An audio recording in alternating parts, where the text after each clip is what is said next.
Seorang istri yang merasa tidak dihargai menciptakan profil pria tampan di aplikasi kencan untuk menguji kesetiaan suaminya.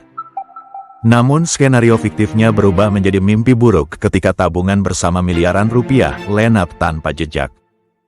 Di meja hijau, fakta mengejutkan terungkap, sang istri bukan pelaku tunggal. Ada dalang psikologis licik di balik layar yang memanipulasi keretakan rumah tangga mereka demi keuntungan pribadi. Persidangan menguak jaringan penipuan berkedok konseling pernikahan, teknologi peniruan suara, dan pertanyaan moral tentang batas tanggung jawab seorang korban yang sekaligus menjadi alat kejahatan. Begitu cerita ringkas dari video ini. Namun sebelum berlanjut, kami mohon dukungan Anda melalui subscribe, like, dan komentar yang tentunya sangat berarti bagi kami. Dan jika video ini membawa manfaat, berbagilah dengan teman Anda, sebab satu kebaikan yang disebarkan akan tumbuh menjadi banyak kebaikan. Istri menipu suami dengan cara menipu dirinya sendiri dulu. Seperti orang yang membakar rumahnya lalu menuduh tetangga. Api yang sama membakar pelaku dan korban. Hari itu hujan deras mengguyur Jakarta sejak pukul 4 sore. Langit kelabu menyelimuti gedung Pengadilan Negeri Jakarta Selatan, seolah ikut menanggung beban berat dari persidangan yang akan dimulai sebentar lagi. Di ruang sidang Cakra 2, kursi kayu mahoni mulai terisi. Aroma pengharum ruangan bercampur dengan tegangnya udara, yang seolah bisa dipotong pisau. Seorang pria berdasi biru tua, wajahnya tampak lelah namun matanya menyala penuh tekad, duduk di kursi penggugat. Namanya Andra Wijaya, 34 tahun, manajer keuangan di sebuah perusahaan multinasional. Di seberangnya, di kursi tergugat, duduk seorang wanita dengan balutan blazer krem. Wajahnya cantik, riasan sempurna, namun rahangnya mengeras menahan emosi. Dia adalah Sari Dewi, 32 tahun, istri sah Andra yang kini dalam proses perceraian. Namun ini bukan perceraian biasa. Jaksa penuntut umum hadir di ruangan ini. Ada unsur pidana, dan yang lebih aneh lagi, korban utama dari kasus ini adalah Andra sendiri. Suami yang duduk di kursi penggugat perdata sekaligus korban tindak pidana penipuan internasional. Pengacara Andra, seorang wanita parubaya bernama Laksmi Purnomo, mengatur berkas-berkas setebal jari tangan di mejanya. Suaranya berat saat memulai. Yang mulia, kami dari kuasa hukum penggugat, Andra Wijaya, ingin memulai persidangan perceraian dengan gugatan balik pidana terkait penipuan dan penggelapan dana melalui mekanisme kejahatan cinta atau love scam. Terlapor adalah istri penggugat sendiri, Sari Dewi. Ruangan mendadak berbisik. Hakim ketua, pria tua dengan pengalaman 20 tahun di meja hijau, mengangkat alisnya. Love scam oleh istri terhadap suaminya sendiri. Ini baru pertama kali saya dengar. Lanjutkan, pengacara. Laksmi menarik napas panjang. Ini cerita yang butuh waktu 2,5 jam untuk diuraikan secara detail.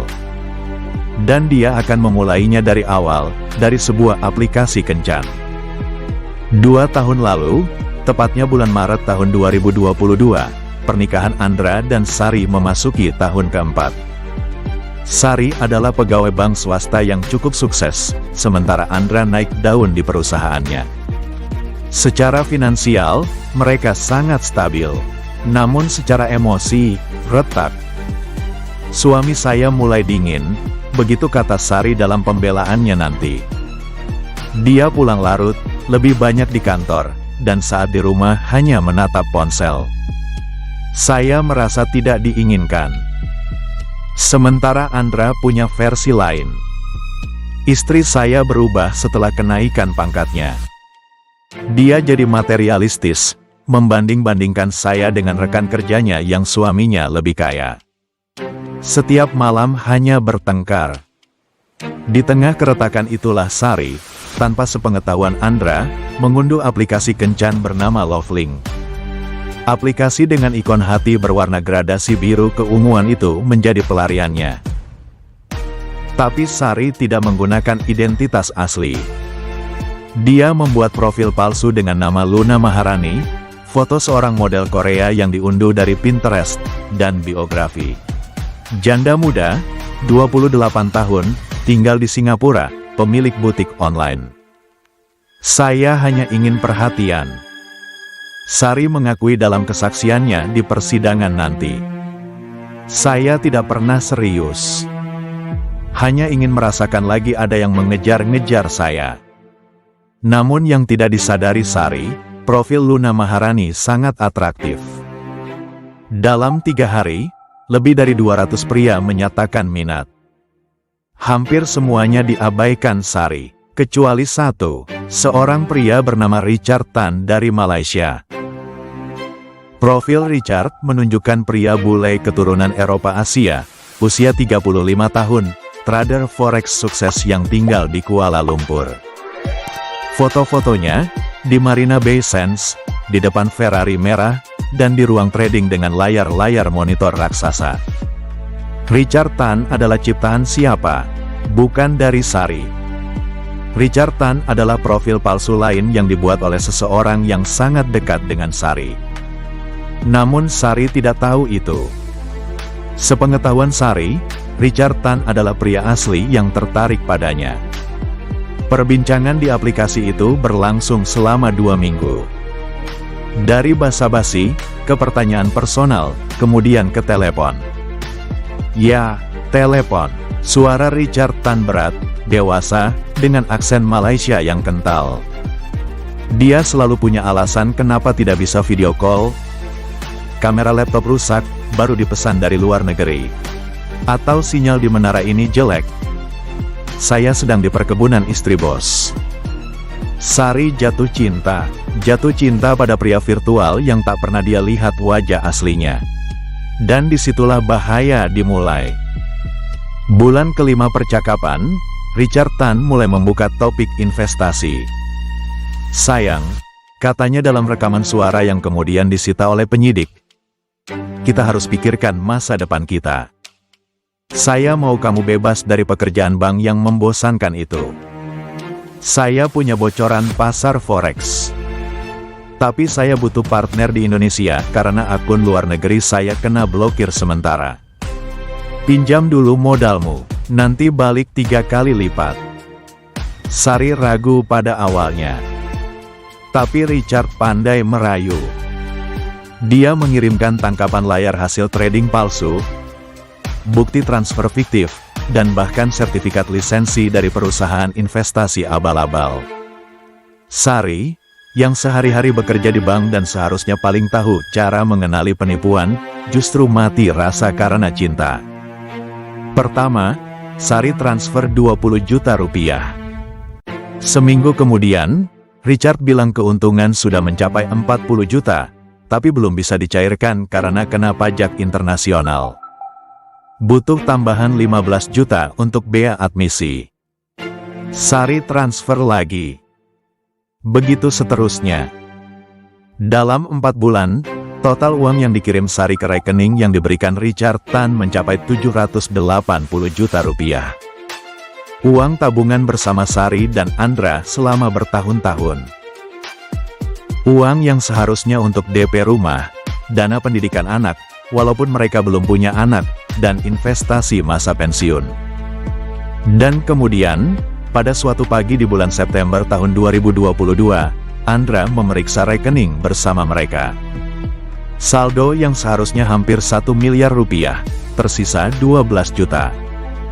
Ini kebangkrutan relasional yang terjadi dalam diam, kata Laksmi, pengacara Andra, di persidangan.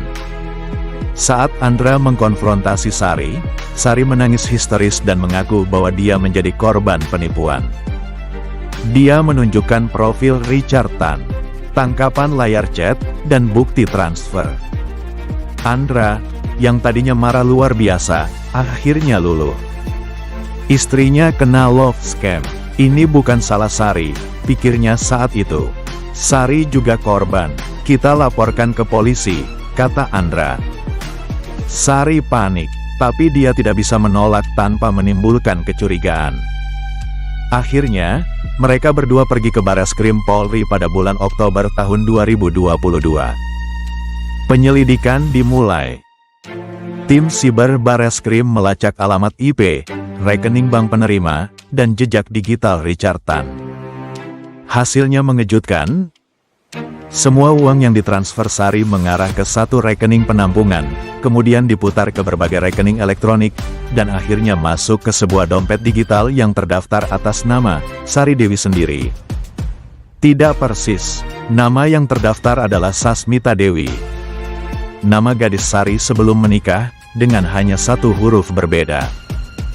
Polisi mendalami alamat IP dari percakapan Richard Tan. Ternyata bukan dari Malaysia, melainkan dari sebuah apartemen di kawasan Kuningan, Jakarta Selatan, tepatnya dari unit yang disewa oleh Sari untuk kantor butik online yang selama ini Sari bilang sedang dirintis. Semua bukti mulai mengerucut ke satu nama, Sari Dewi sendiri. Pada bulan Desember tahun 2022, Sari dipanggil untuk pemeriksaan lanjutan sebagai korban. Tapi dalam pemeriksaan itu, penyidik mengubah statusnya dari saksi korban menjadi tersangka. Sari pucat pasi. Rekaman interogasi yang dibacakan di persidangan beberapa bulan kemudian menunjukkan momen itu. Penyidik, Ibu Sari, berdasarkan bukti digital, profil Richard Tan dibuat dari perangkat yang terhubung ke Wi-Fi apartemen yang disewa ibu. Ada penjelasan, Sari, itu mungkin tetangga saya yang mencuri Wi-Fi. Penyidik, alamat IP-nya unik, dan hanya perangkat ibu yang terdaftar di MAC address itu. Selain itu, suara Richard Tan dalam rekaman chat suara telah dianalisis forensik dan cocok 98% dengan suara ibu yang direkam dalam pemeriksaan ini. Sari, diam lama, saya minta pengacara. Andra, yang saat itu menunggu di ruang tunggu korban, dipanggil masuk. Penyidik menjelaskan temuan itu. Wajah Andra berubah dari biru menjadi merah, dari merah menjadi putih pucat. Istri saya sendiri yang menipu saya, istri saya yang memalsukan pria Malaysia untuk menipu saya. Maksudnya, dia menipu dirinya sendiri. Saya bingung. Penyidik menjelaskan dengan sabar bahwa skemanya seperti ini. Sari menginginkan uang tabungan bersama tanpa sepengetahuan Andra. Dia juga mungkin ingin alasan untuk mengakhiri pernikahan dengan posisi sebagai korban, bukan pelaku. Maka dia menciptakan karakter Richard Tan, memikat dirinya sendiri, memberi dirinya sendiri perhatian dan pujian yang tidak didapat dari suaminya, dan sekaligus menguras uang tanpa perlu mempertanggungjawabkan kemana uang itu pergi. Tapi kemana uang 780 juta itu? Bu Sari, tanya jaksa di persidangan nanti.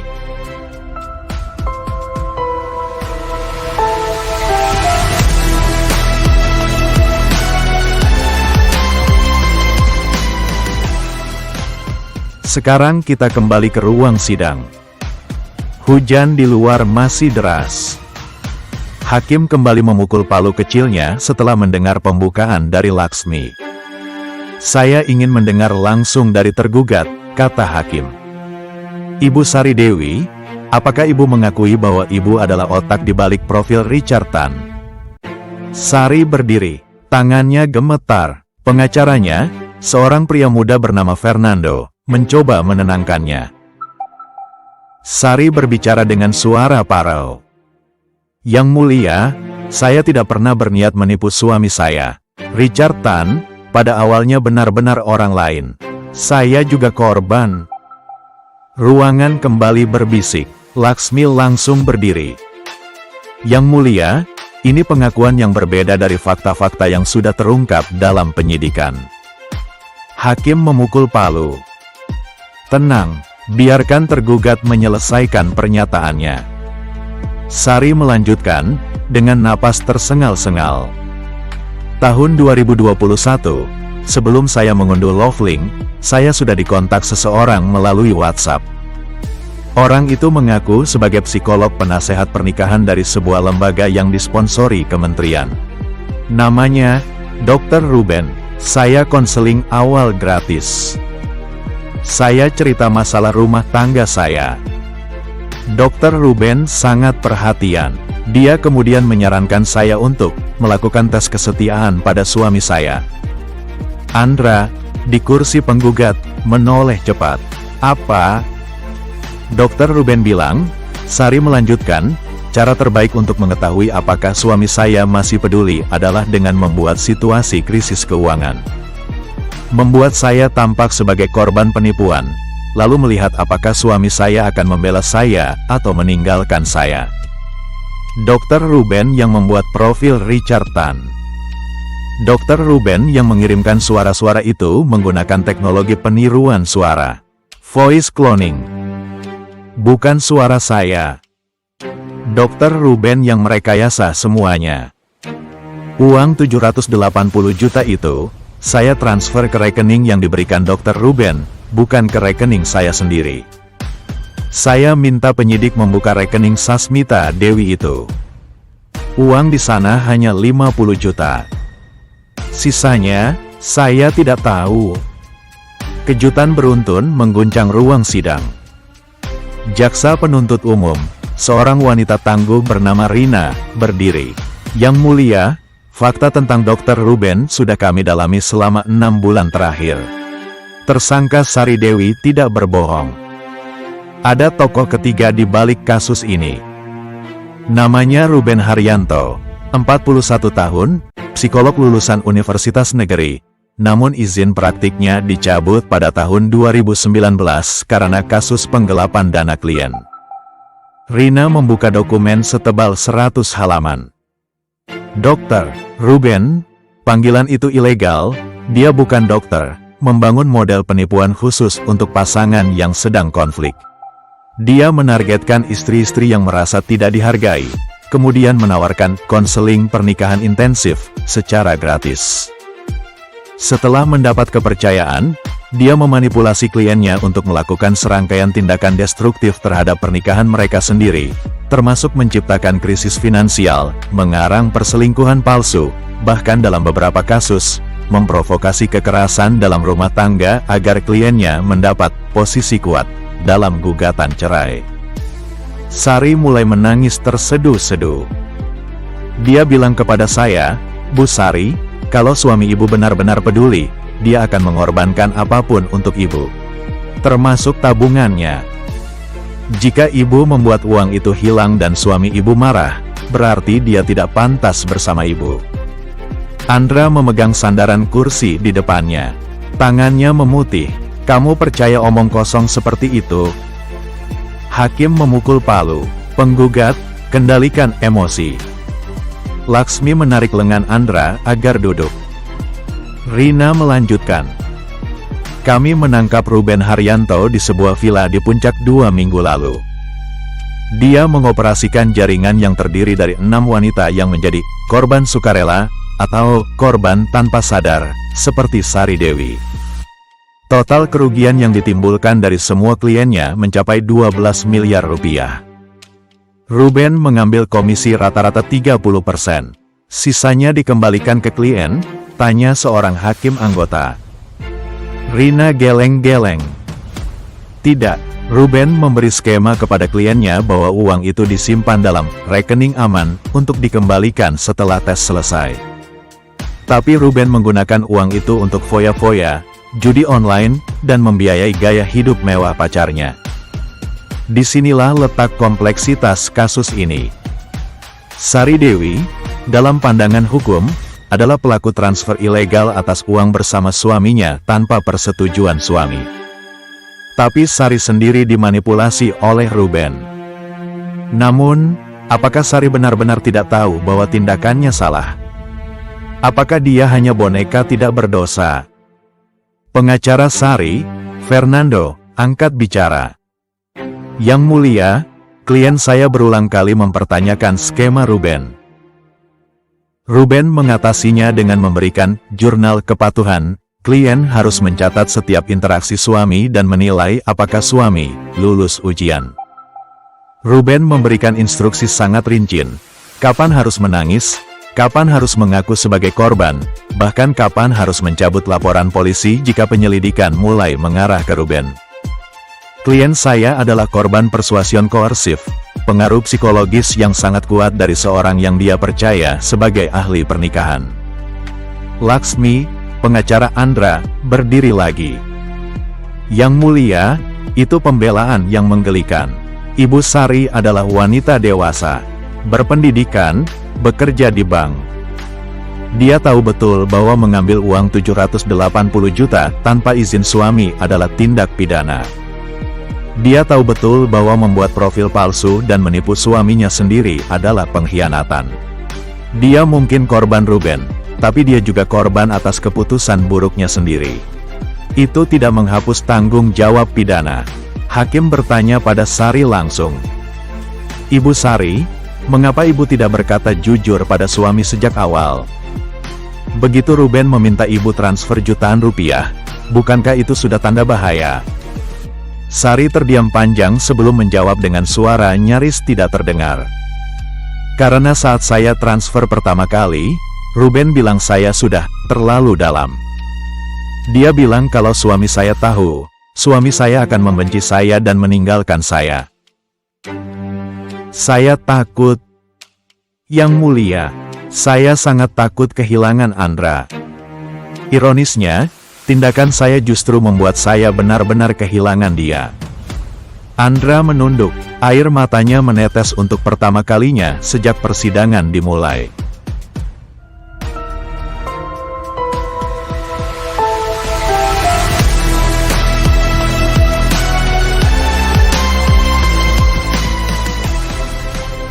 Setelah 2 jam persidangan berlangsung, hakim mengumumkan reses 15 menit. Selama reses, Laksmi berbicara dengan Andra di koridor. Kita punya kasus yang aneh. Tuntutan perdata untuk perceraian plus tuntutan pidana untuk penipuan, tapi pelaku pidana juga korban dari orang lain. Hakim butuh keputusan yang memisahkan tanggung jawab. Fernando, di sisi lain, bicara dengan Sari. Saya akan coba argumen bahwa niat Anda tidak ada untuk merugikan suami. Niat Anda adalah menguji kesetiaan, meskipun itu cara yang salah. Itu bisa mengurangi hukuman. Setelah reses, persidangan kembali dimulai dengan agenda mendengarkan saksi ahli psikologi forensik yang dipanggil oleh jaksa. Seorang profesor dari Universitas Indonesia bernama Dr. Widya Kencana naik ke mimbar. Dr. Widya menjelaskan konsep grooming psikologis dalam hubungan korban pelaku. Ruben Haryanto tidak menggunakan kekerasan fisik. Dia menggunakan hadiah kecil, pujian, validasi emosional untuk membangun ketergantungan. Sari, yang merasa diabaikan oleh suami, sangat rentan terhadap pujian dan perhatian dari Ruben. Dalam 3 bulan konseling, Ruben berhasil menciptakan kondisi di mana otoritas moral Sari, pengetahuan benar salah, menjadi kabur. Ini mirip dengan mekanisme pengendalian pikiran pada kultus kecil-kecilan. Jaksa Rina bertanya, apakah profesor berkesimpulan bahwa Sari Dewi tidak bertanggung jawab secara pidana? Dr. Widya menggeleng. Saya tidak mengatakan tidak bertanggung jawab. Saya mengatakan berkurang tanggung jawabnya karena adanya faktor paksaan psikologis yang signifikan.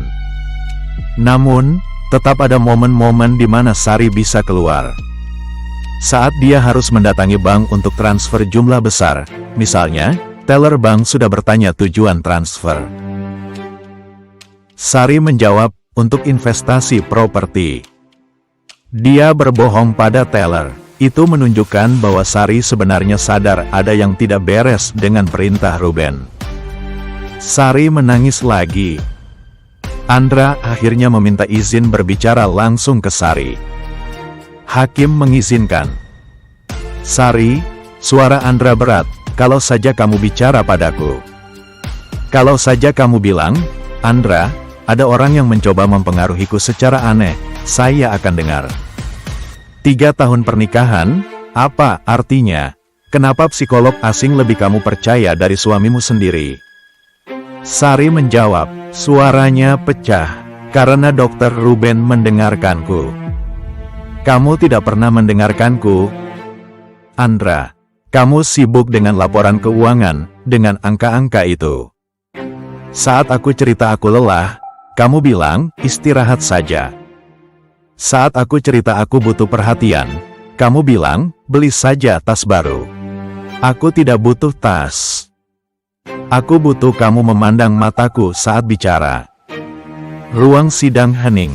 Hujan di luar mulai reda menjadi gerimis. Hakim melihat jam. Persidangan hampir mencapai batas normal, tapi kasus ini butuh waktu lebih lama. Hakim memutuskan untuk melanjutkan ke tahap kesimpulan besok, maka kita akan akselerasi ke keputusan akhir kasus ini. 3 minggu kemudian, di ruang sidang yang sama, hakim membacakan vonis. Untuk Ruben Haryanto, 12 tahun penjara plus denda 5 miliar rupiah, karena terbukti melakukan penipuan terstruktur, penggelapan dana dengan modus konseling, dan pencucian uang. Ruben juga diharuskan mengembalikan seluruh uang yang masih bisa dilacak. Hanya sekitar 2,1 miliar dari total 12 miliar. Untuk Sari Dewi, hakim memberikan vonis yang mengejutkan banyak pihak. Sari dinyatakan terbukti secara sah melakukan penggelapan dana bersama, pasal 372 KUHP, dan pembuatan dokumen palsu, profil aplikasi kencan. Namun hakim memberikan masa percobaan 2 tahun dengan wajib lapor, ditambah restitusi kepada Andra sebesar 780 juta rupiah secara bertahap melalui potongan gaji Sari selama 5 tahun. Jika Sari melanggar syarat percobaan, seperti mendekati Ruben atau melakukan penipuan lagi, maka dia harus menjalani hukuman 3 tahun penjara. Andra dan Sari bercerai. Perceraian dikabulkan dengan alasan perubahan fundamental dalam hubungan dan pengkhianatan kepercayaan. Di luar gedung pengadilan, Andra dan Sari bertemu di tempat parkir. Tidak ada pelukan, tidak ada tangisan, hanya tatapan. Aku menyesal, Andra, kata Sari. Bukan hanya karena uang, tapi karena aku memilih orang asing yang memanipulasiku daripada membuka hatiku padamu. Itu dosaku yang paling besar. Andra menatap hujan yang sudah berhenti total. Aku juga punya dosa. Aku terlalu sibuk menjadi suami yang menyediakan, dan lupa menjadi suami yang hadir. Tapi itu tidak membenarkan apa yang kamu lakukan. Mereka berpisah selamanya.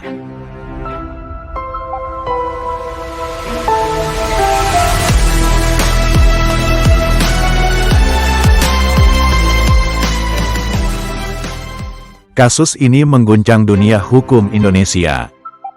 Pengadilan Tinggi kemudian menggunakannya sebagai jurisprudensi untuk kasus love scam yang melibatkan hubungan pernikahan. Beberapa poin penting yang dicatat.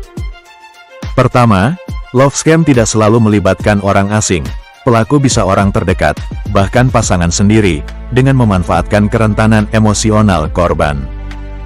Kedua, dalam era digital, manipulasi psikologis bisa dijalankan melalui konseling daring, aplikasi kencan, dan teknologi peniruan suara.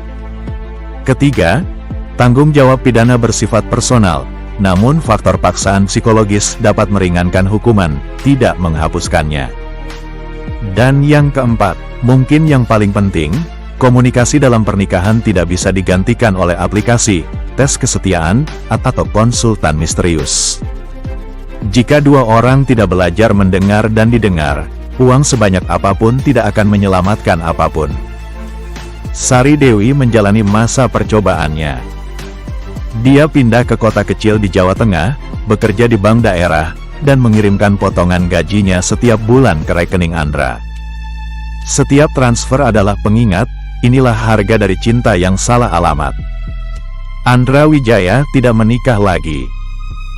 Dia menghadiri sesi konseling pernikahan, konseling sungguhan dengan psikolog berizin, untuk menyembuhkan luka pengkhianatan. Butuh waktu, katanya. Tapi dia belajar bahwa uang yang hilang bisa dicari lagi.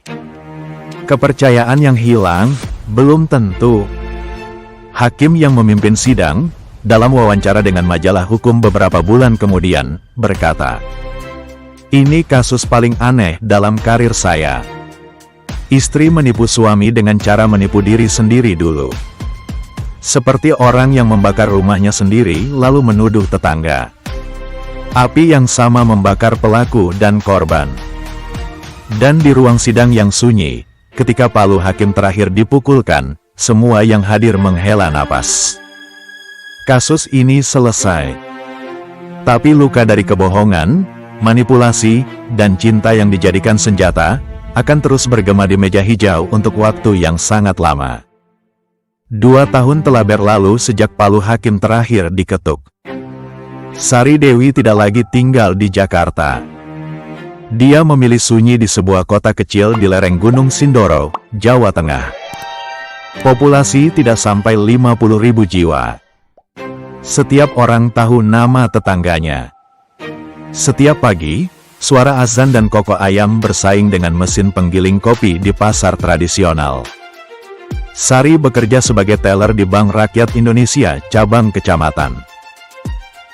Gajinya kecil, sepertiganya langsung dipotong setiap bulan untuk restitusi kepada Andra. Sisa uangnya hanya cukup untuk kontrakan petak sempit, makan 2 kali sehari, dan ongkos angkutan umum. Di usia 34 tahun, Sari yang dulu biasa mentraktir teman-temannya di kafe mahal Kemang, sekarang menghitung sisa rupiah untuk membeli telur. Wajahnya yang dulu bersinar dengan pelembab mahal, kini mulai tampak kusam karena sisa uang lebih baik untuk bayar utang. Itu baru hukuman materi. Hukuman yang jauh lebih berat datang dari tetangga, dari masyarakat, dari bisik-bisik yang tidak pernah berhenti. Di kota kecil, kabar cepat sekali menyebar. Seseorang, entah siapa, suatu hari menemukan artikel online tentang kasus love scam yang melibatkan istri manipulatif. Nama Sari Dewi tidak disebut, tapi ciri-cirinya, pegawai bank, dari Jakarta, pindah ke kota kecil, bercerai, wajib lapor polisi setiap bulan. Warung kopi depan pasar menjadi pusat gosip. Itu loh, karyawati BRI yang baru. Katanya dulu menipu suaminya sendiri sampai miliaran. Wah, jangan-jangan dia juga bisa nipu nasabah. Katanya, ada dalang besar, bukan, dia yang bikin profil pria bule di Tinder. Fakta dan fiksi bercampur. Yang jelas, julukan baru melekat pada Sari, perempuan manipulatif, istri love scam, psikopat blasteran, padahal Ruben yang psikolog palsu, bukan Sari. Tidak ada yang mau repot-repot membaca sidang lengkap. Cukup label itu sudah cukup untuk menjatuhkan martabat. Pernah suatu hari, Sari membeli sayur di kios langganannya. Seorang ibu penjual sayur yang biasanya ramai tersenyum, tiba-tiba dingin. "Bu Sari, saya dengar cerita soal ibu," kata ibu itu sambil tidak menatap mata Sari. "Saya nggak mau menjual sayur ke orang yang suka menipu suami." Sari terdiam di tempat. Sayuran yang sudah ia pilih dikembalikan. Dia berjalan pulang dengan tangan hampa dan perih yang menyesakkan dada. Setiap tanggal 1, Sari harus melapor ke Polres setempat. Tanda tangani buku, duduk 15 menit, menjawab pertanyaan rutin, masih di alamat yang sama. Masih bekerja, tidak melakukan pelanggaran. Pernah suatu bulan, seorang polisi muda yang baru bertugas membaca berkas Sari. Matanya membulat, "Ibu Sari Dewi, kasus love scam di Jakarta dulu itu, yang istrinya bikin profil pria bule untuk nipu suami sendiri. Istri saya dulu bahas ini sampai 3 minggu. Bu, luar biasa." Sari hanya tersenyum kecut. Tidak ada yang membanggakan dari "luar biasa" di mulut polisi itu. Yang paling berat adalah ketika dia harus berjalan keluar dari kantor polisi. Terkadang ada warga yang melihat. Itu penipu," begitu bisik-bisik. Sari belajar menunduk dan berjalan cepat. Sari mencoba bergabung dengan pengajian ibu-ibu di dekat kontrakannya. Baru 2 kali datang, Ketua arisan memanggilnya ke samping. Bu Sari, kami dengar ibu punya masa lalu yang rumit. Kami tidak ingin anak-anak kami terpengaruh. Lebih baik ibu tidak usah datang lagi. Sari tidak punya teman di kota itu. Tidak ada yang mengundang ke pernikahan. Tidak ada yang menjenguk saat dia demam. Ketika dia jatuh sakit 3 bulan lalu, tetangga sebelah rumah, bapak tua penjual bakso, hanya menitipkan semangkuk sup ayam tanpa berbicara. Itu pun sudah sangat membantu. Sari belajar hidup sendiri. Makan sendiri, tidur sendiri. Menangis sendiri di kamar mandi saat gajian tiba karena sepertiganya langsung lenyap ke rekening Andra. Kabar dari Jakarta sampai juga ke telinga Sari. Andra Wijaya tidak menikah lagi. Tapi dia punya pendamping baru. Dia serius menjalani terapi psikolog, seorang psikolog beneran dengan izin resmi, yang tidak memanipulasi klien. Andra juga aktif di komunitas korban penipuan finansial. Dia memberikan kesaksian di berbagai seminar tentang financial gaslighting dalam rumah tangga. Karir Andra justru melesat. Perusahaannya memberikan promosi besar-besaran karena Andra dianggap berhasil melewati krisis hidup dengan bermartabat. Sebaliknya, nama Sari menjadi red flag di dunia perbankan. Rekam jejak kriminal membuatnya tidak bisa naik jabatan. Sertifikasi yang dulu dia raih sia-sia. Setiap atasan baru pasti membuka berkasnya, menggeleng, dan memutuskan bahwa Sari tidak pantas memegang tanggung jawab lebih besar.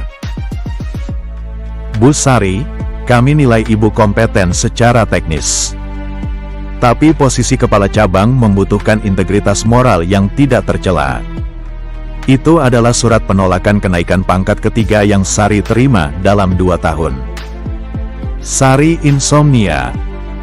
Setiap malam, bayangan Richard Tan, ciptaan Ruben yang dia percaya sebagai pria idaman, datang dalam mimpinya. Tapi kini sosok Richard Tan berwajah gelap tanpa bentuk. Di belakangnya berdiri Andra, menatap Sari dengan mata kosong. Setiap bangun, Sari merasa lelah seperti baru saja menjalani persidangan ulang. Dia mulai membaca buku-buku psikologi. Bukan untuk memanipulasi lagi, tapi untuk memahami, mengapa dia dulu begitu mudah percaya pada Ruben. Mengapa pujian dari profil palsu lebih berharga dari kesetiaan suami yang nyata? Jawaban yang ditemukannya pahit, karena kesombongan. Dia ingin dicintai dengan cara yang instan, tanpa kerja keras membangun komunikasi dengan Andra. Richard Tan adalah cermin dari keinginan kekanak-kanakan, ingin dipuja tanpa harus membuka hati. Saya bukan hanya korban Ruben, tulis Sari di buku harian digitalnya suatu malam. Saya adalah korban dari egoku sendiri. Ruben hanya memanfaatkan pintu yang sudah saya buka lebar-lebar. Karma, bagi Sari, bukanlah petir yang menyambar dari langit. Ia lebih halus dari itu. Misalnya, tetangga yang mengalihkan wajah, teman lama yang memblokir nomornya, dan cermin kamar mandi yang setiap pagi mengingatkan, kamu dulu punya suami yang baik. Kamu buang semuanya untuk pria palsu di aplikasi kencan. Suatu hari, Sari tanpa sengaja bertemu dengan salah satu teman lamanya dari Jakarta di stasiun kereta. Teman itu, bernama Maya, dulu adalah sahabat karib Sari. Sari, Maya terbelalak.